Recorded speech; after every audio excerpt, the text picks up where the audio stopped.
What's up mga good vibes? Tara, samahan nyo ngayon. Pupunta tayo sa bike shop. May papagawa kasi ako sa bike ko dahil may tumutunog medyo nakakairita.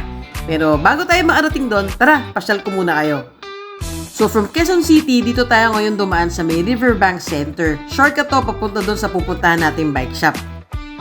At oo, tama. Ito nga yung Riverbank Center na lagi yun nakikita sa balita tuwing may bagyo dito sa Maynila.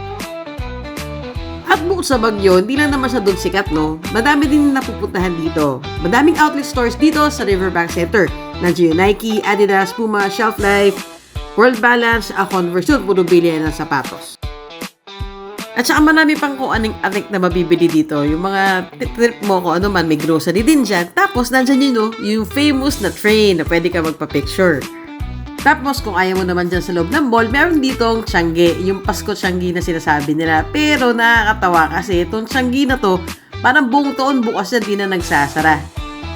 At bukod sa Tianggeng all year round na bukas, meron dyan yung peryahan na bukas din. Parang di na yan nagsara mula nung Pasko hanggang yung bukas na magpapasko na ulit.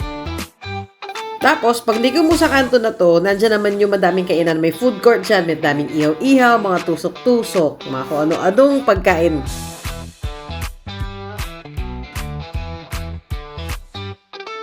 Ayan, yan siya. So, may mga paprutas pa yata din siya na binibenta. Basta dami siyang food. Tapos, from Riverbank Center, dito na ako pumasok sa Provident Village. Dito, ang labas natin sa may A. Bonifacio na. Nakakatuwa dito kasi ang dami na nagbubukas na establishment. Mga coffee shop, mga kainan. Tapos, meron dito yung parang, yung hotel supplies. Hindi pa ako nakakapasok pero feeling ko sobrang mura ng mga nabibili dyan.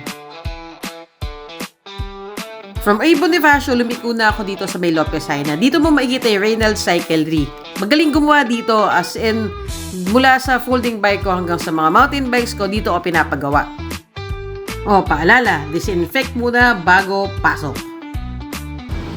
So ayan na, chinecheck na kung ano yung maingay. Hindi yata yung bike yung maingay, yung may-ari.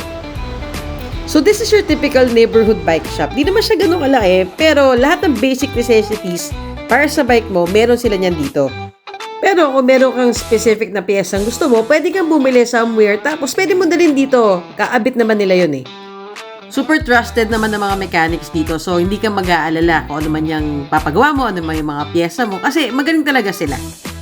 This place is easy to find kasi along the main street lang siya. So if you need bike mechanic, bike wash, tune up, dito ka na pumunta kay Reynolds Cyclery.